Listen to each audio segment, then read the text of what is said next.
Это неплохая среднебюджетная клавиатура от компании, которая до этого специализировалась исключительно на памяти. Но есть в ней один подвох, из-за которого она не так хороша, как кажется на первый взгляд. Какой? Ха, что ж, давайте смотреть. Да, вы не ослышались.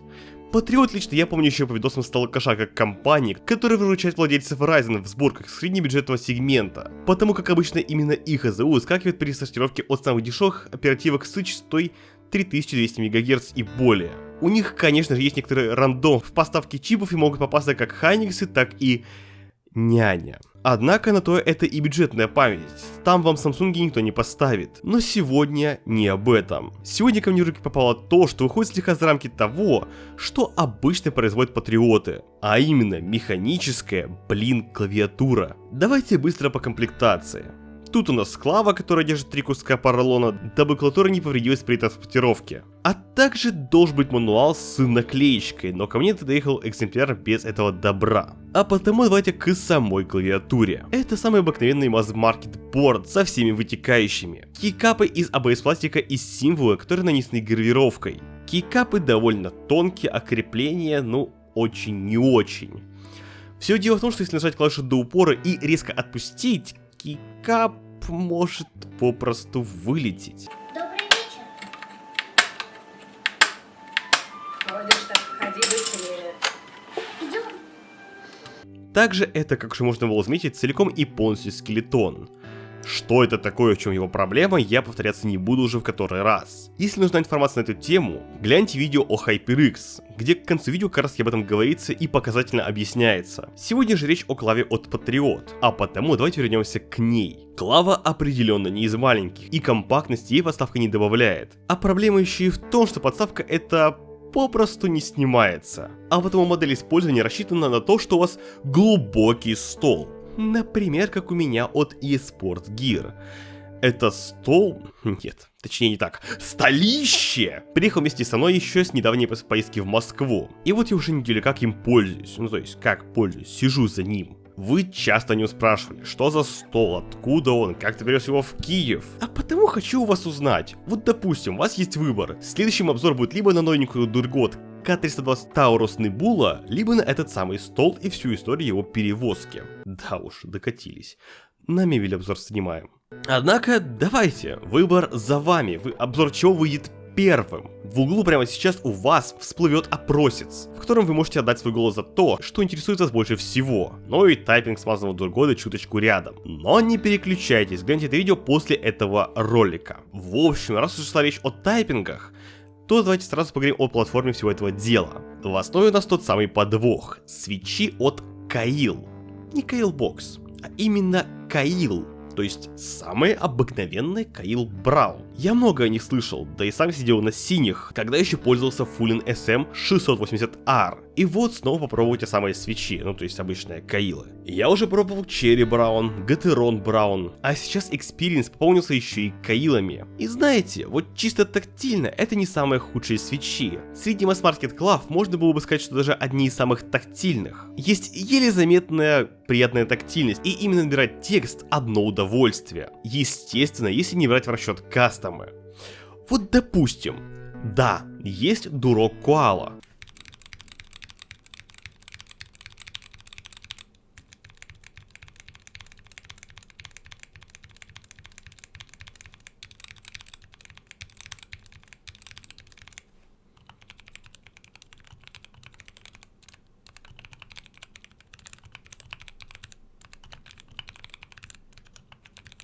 Есть Durock 1, есть Kailh Crystal, но обычный юзер скажет: фу, что это за китайское говно? И пойдет купит кукумбер на Jixian. А компаниям это не особо выгодно, ведь за пак на 61 свич я отдал около 35 баксов.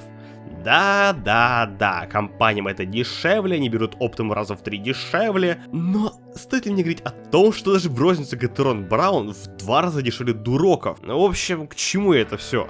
Да, если в целом среди всех свечей сравнить Kailh Brown, да и вообще Gateron и Cherry Brown, там тактильностью и не пахло. Но все эти свечи, где тактильность прямо имеется и вообще с дико четким бампом, Да так, чтобы из соседей не разбудить и чувствовать, когда клавиша нажата, такое стоит от 5 баксов за 10 свечей и дороже. А потому, если вдруг клавиатура на таких свечах появится, стоить они будут гораздо и гораздо дороже.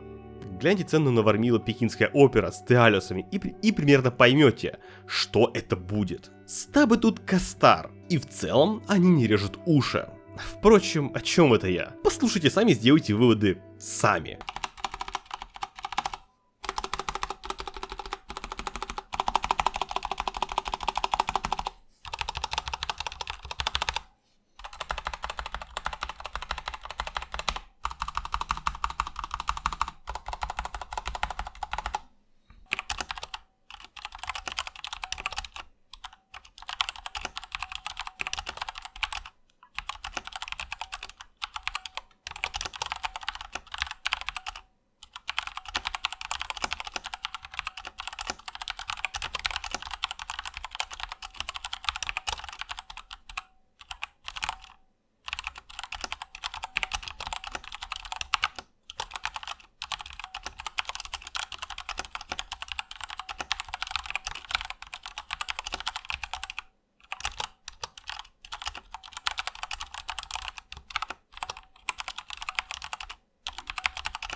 В целом набирать их за такой головой приятно. Но есть один нюанс. Это стандартные каилы.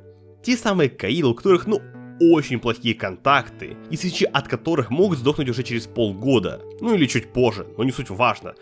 Спустя год они будут дабл-кликать или вообще сдохнут. У многих знакомых, у которых были каилы Red, Brown и так далее, они быстро сдыхали. И это относится лишь к стандартным моделям. Pro, Speed, Box, Heavy, у них такой проблемы нет. И что самое интересное, у Patriot есть клава на Kail Box Red и White. И называется она V765. В Украине ее чуть ли нереально найти, зато есть в России. Но просто по бешеной цене, аж 8-9 тысяч рублей. Однако это то, что скорее всего можно реально брать в России. Мне очень было бы интересно взглянуть на нее поближе. Потому если вдруг среди зрителей есть российское представительство патриотов, то под видео будут мои контакты. Что же можно сказать о Patriot V730 в целом? Как вы уже поняли по хронометражу видео, клава явно не самая интересная среди всех, что у меня были. О ней сложно говорить много чего хорошего, но и критиковать толком не за что. Это просто неплохой борд, но с некоторыми грешками, которые, я надеюсь, Patriot в будущем исправят. Периферии на данный момент у них немного, а потому в этом плане они еще зеленые и явно могут исправиться, чего и желаю патриотам. На этом видео подходит к концу. Пишите, что вы думаете о клавиатуре, а также оценивайте само видео. С вами же, как всегда, был Вальдемар. Всем удачи и до скорых встреч. Пока-пока.